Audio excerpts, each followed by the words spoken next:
రెడ్డి గారు తను చేసిన తప్పును ఒప్పుకోకుండా మీడియా వాళ్ళని తిట్టడం ఎంతవరకు సమంజసం? విజయసాయి రెడ్డి అనే వ్యక్తే కాదు, జగన్ రెడ్డి దగ్గర ఉన్న ప్రతి వ్యక్తులు దొంగ తిరుగుడు సమాధానాలు చెప్తారు. ఏ రోజు మీడియాని గౌరవించిన వ్యక్తులు కాదు వీళ్ళంతా కూడా బ్లూ మీడియాని తప్పితే ఏ మీడియాని గౌరవించే వ్యక్తులు కాదు. కనీస ఒక రాజ్యసభ సభ్యుడు అనే ఆలోచన కూడా లేకుండా ఆయన వాడిన భాష, ఆయన వ్యాఖ్యానాలు చూస్తే చాలా దారుణంగా ఉన్నాయి.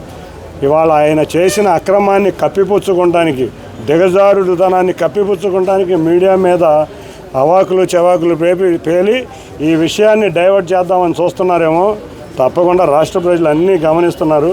కాబట్టి విజయసాయిరెడ్డి వాళ్ళు అడిగిన విషయానికి సమాధానం చెప్పు, అంతేగాని దొంగ తిరుగుడుగా విలేకరులు ఓకేనా.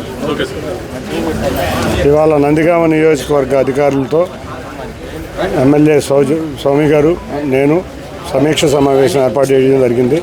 గత ప్రభుత్వ కాలం 2019 నుంచి 23 వరకు పలు పథకాలలో నిధులు దుర్వినియోగం అయినాయి. అంతేకాకుండా ఎన్నో పథకాలలో అవినీతి బాగా జరిగింది. వాటన్నిటి మీద సమీక్షించి ఇవాళ రాష్ట్ర ప్రభుత్వం ఏర్పడి ఒక నెల, అందులో రాష్ట్ర ఆర్థిక పరిస్థితి చాలా దారుణంగా ఉంది.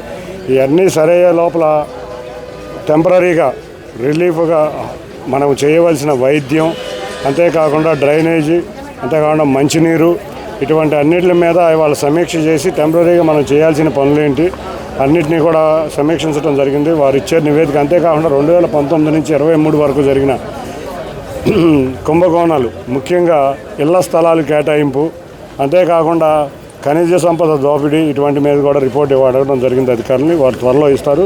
వీటన్నింటినీ తీసుకుని చంద్రబాబు నాయుడు గారికి నందిగామలో జరిగిన అన్యాయాలను చంద్రబాబు నాయుడు గారి దృష్టికి తీసుకెళ్ళి ప్రభుత్వంలో బాధ్యుల్ని శిక్షించే విధంగా చంద్రబాబు నాయుడు గారి దృష్టికి తీసుకెళ్ళబోతున్నాం. కాబట్టి అంతేకాకుండా ఇవాళ ప్రజలు ఎన్నో బాధల్లో ఉన్నారు.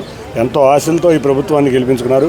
అధికారులు అందరితో సమన్వయం చేసి ప్రజలు కోరిన విధంగా ప్రభుత్వాన్ని నడిపే విధంగా మేము అందరం కలిసికట్టుగా పనిచేసి ఈ రాష్ట్రాన్ని ముందుకు తీసుకెళ్లే విధంగా చంద్రబాబు నాయుడు గారి యొక్క సూచనల మేరకు ఈ విధంగా సమీక్ష సమావేశాలు ప్రతి నియోజకవర్గంలోనూ ఏర్పాటు చేయడం జరుగుతుంది.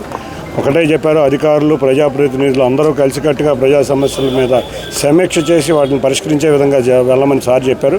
అదేవిధంగా ఇవాళ నందిగాంలో మొన్న కూడా జిల్లా అధికారులతో సమీక్ష సమావేశం జరిగింది. ప్రతి 2 నెలలకు ఒకసారి ప్రతి నియోజకవర్గంలోనూ ఇటువంటి సమీక్ష సమావేశాలు జరిగి అధికారులతో పాటు నాయకులను కూడా బాధ్యులు చేసే విధంగా ఈ సమీక్ష సమావేశాలు జరుగుతాయి.